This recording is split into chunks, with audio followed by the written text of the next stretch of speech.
قل بفضل الله وبرحمته فبذلك فليفرحوا هو خير مما يجمعون۔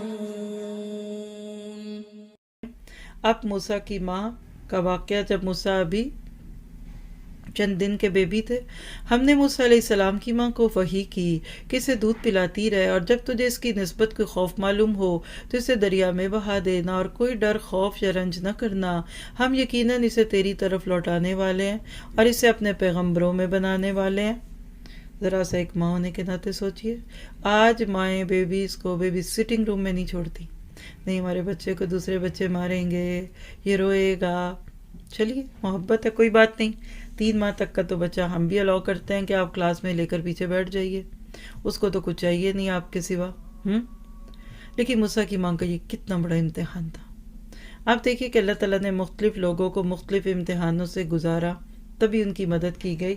تو اس وقت ماں نہ ہونے کے ناطے ذرا موسیٰ کی ماں کو آئیڈیلائز کیجئے کہ ایسی نیک مائیں جو اللہ کے فیصلوں پہ اتنی راضی ہو جائیں، پھر اللہ ان کے بچوں کو موسیٰ کیوں نہ بنائے۔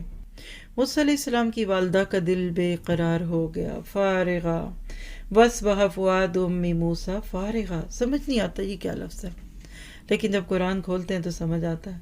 آپ دیکھیے فارغ ہونا کیا کہتے ہیں اردو میں، فارغہ، فارغ ہونا، فراغت، فائزہ فرغت فانصب، آگے آپ پڑھیں گے ہر چیز سے فارغ، آپ کہتے ہیں اب میں فارغ ہوں۔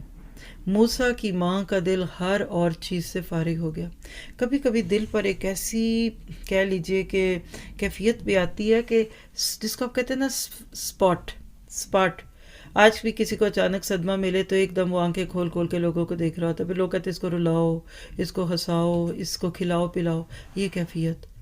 آپ ایک ماں کے ناطے سے ذرا سوچئے کتنی بڑی آزمائش تھی۔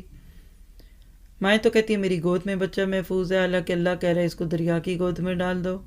تو اتنی بڑی قربانیاں کرنے کے بعد ہی اللہ کی مدد ملتی ہے، اور اولادیں تبھی اچھی ہوتی ہیں۔ اور آپ ایسی مائیں بنیں، پھر اللہ آپ کے بچوں کے پیغامات اچھے سے اچھی جگہ سے دلائے گا۔